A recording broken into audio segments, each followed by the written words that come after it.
দীর্ঘতম ভোট উৎসবের ফলাফলের ট্রেন্ড বলছে বাংলায় এবার পরিবর্তন হতে পারে। 15 বছরের ঘাসফুল শাসনের অবসানের পর গেরুয়া শিবিরের রাজ্যাভিষেক এখন সময়ের অপেক্ষা।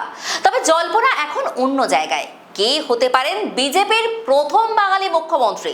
এই নিয়ে আপাতত রাজ্য রাজনীতির অন্দরমহলে আলোচনার ঝড় তুঙ্গে।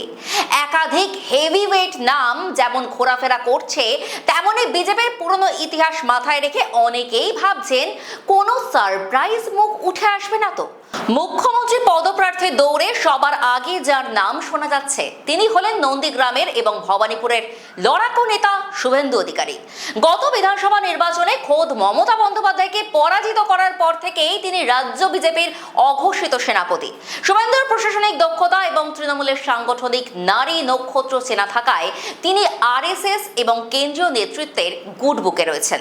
তবে শুভেন্দু ছাড়াও দৌড়ে আছেন দিলীপ ঘোষ, বিজেপির এক সময়ের রাজ্য সভাপতি এবং মেদিনীপুরের ভূমিপুত্র হিসাবে দিলীপের একটা আলাদা জনভিত্তি রয়েছে। তার হাত ধরেই বাংলায় বিজেপির জয়যাত্রা শুরু হয়েছিল, তাই অভিজ্ঞতার বিচারে তাকে এড়িয়ে যাওয়া কঠিন হতে পারে। অন্যদিকে সুবক্তা ও শিক্ষিত মুখ হিসাবে শ্রমিক ভট্টাচার্য বা ডক্টর সুকান্ত মজুমদারের নামও উড়িয়ে দেওয়া যাচ্ছে না। সুকান্ত মজুমদার বর্তমানে রাজ্য সভাপতির গুরু দায়িত্ব সামলাচ্ছেন এবং তার পরিচ্ছন্ন ভাবমূর্তি দিল্লির নেতাদের বেশ পছন্দ। এদিকে রাজ্যসভার সাংসদ ও তাত্ত্বিক নেতা স্বপন দাশগুপ্তের নামও প্রাসঙ্গিক হয়ে উঠেছে। বিশেষ করে কলকাতার অভিজাত ভোটার ও বুদ্ধিজীবী মহলে তার গ্রহণযোগ্যতা অনেক বেশি।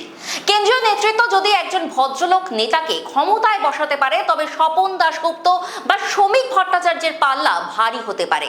তবে বিজেপির রাজনীতির ধরন কিছুটা আলাদা। উত্তরপ্রদেশের যোগী আদিত্যনাথ বা ওড়িশায় মোহন মাঝির মতো কোনো আনকোরা বা সন্ন্যাসী মুখও কি নবান্নে দেখা যেতে পারে? বাংলার মাটিতে রামকৃষ্ণ মিশন বা ভারত সেবাশ্রম সংঘের মতো মঠ মিশনের গভীর প্রভাব রয়েছে। সম্প্রতি দেখা গিয়েছে উত্তরবঙ্গ বা জঙ্গলমহলের অনেক ধর্মীয় গুরু ও সাধু সন্ন্যাসীরা সরাসরি বিজেপির সমর্থনে এগিয়ে এসেছেন।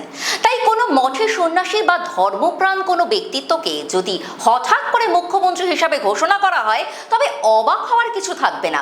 এতে ধর্মীয় ও সামাজিক মেরুকরণ আরও পোক্ত হবে বলে মনে করছেন বিশেষজ্ঞরা। সব মিলিয়ে বাংলার পরবর্তী মুখ্যমন্ত্রী কে হতে পারেন তা নিয়ে ধাঁধা এখনই কাটছে না। একদিকে যেমন শুভেন্দু বা দিলীপের মতো লড়াকু নেতারা আছেন, তেমনি সুকান্ত বা স্বপন দাশগুপ্তের মতো আধুনিক শিক্ষিত মুখও মজুদ রয়েছে। আবার আরএসএস এর কোনো প্রচারক বা কোনো সন্ন্যাসীর নামও হঠাৎ ভেসে আসতে পারে। এখন দেখার বিষয় দিল্লির হাইকমান্ড শেষ পর্যন্ত কার মাথায় জয় তিলক পরান। নবান্নের নতুন বাসিন্দা হিসেবে বাঙালি কাকে পাবে তা জানতে এখন কয়েকদিনের অপেক্ষা। বাংলার রাজনৈতিক ইতিহাসে এই পরিবর্তন কেবল ক্ষমতার রদবদল নয়, বরং এক নতুন ঘরানার শাসনের ইঙ্গিত দিচ্ছে।